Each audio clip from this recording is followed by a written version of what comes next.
Kusema radi inajulisha jambo la kheri. Radi inajulisha jambo la kheri, lakini pia radi inajulisha jambo la shari ambayo ipo mbali sana na inakuja. Yani shari au kheri ambayo iko mbali sana na inakuja. Kana kwamba unapoyota ule mmeto wa radi unaandaliwa kiakili, kisaikolojia, kiufahamu ya kwamba jiandae kuna kheri utakuja kuipokea, au jiandae pia kuna shari, matatizo yatakuja kutokea. Nini cha kufanya? Twende pamoja tuweze kuona matukufu yake Allah tabaraka wa taala.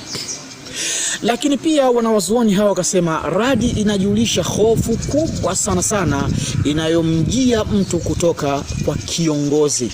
Yani kuota ule mmeto wa radi maana yake ni hofu kubwa inayokujia kutoka kwa kiongozi. Maanake mtu anapokuwa na hofu na mtu fulani, maanake ile hofu ina maana either unataka utadhuriwa au utapatwa na matatizo au utapatwa na shida, lakini sababu ya yote hayo ni kutoka kwa kiongozi kuja kwako.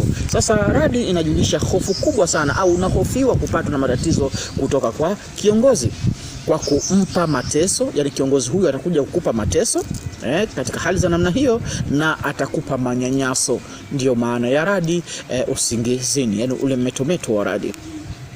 Lakini pia mmeto ule wa radi tunasema lakini pia radi inaweza kujulisha mambo mazuri yanayotarajia kuyapata au unaotarajia kuyapata kutoka kwa kiongozi pia. Yani haina maana ule mmeto ukao unaishia tu kwamba ni shari, unahofiwa kupata matatizo, unahofiwa kupata shari, shida kutoka kwa kiongozi. Lakini pia ina upande wa pili ya kwamba ule mmeto wa radi pia inawezekana inakubashiria kwamba kuna jambo jema linakuja kutoka kwa kiongozi katika hali za namna hiyo, kama kutekelezewa ahadi yako, kwamba kiongozi atakutekelezea ahadi yako, ndio maana ya ule mmeto.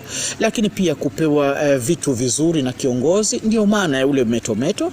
Lakini pia kufurahishwa na kiongozi akakufurahisha, ndio maana ya ule mmeto. Lakini pia kupokelewa vyema na kiongozi, pia hiyo ni maana ya ule mmeto.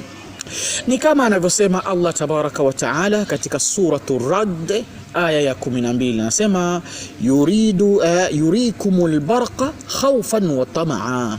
Yani katika radi Mwenyezi Mungu anasema hivi, yurikumul barqa, Mwenyezi Mungu anakuonyesheni ule mmeto wa radi, khawfan, kwa kukuhofisheni, wa tamaa, na kukutamanisheni pia katika hali za namna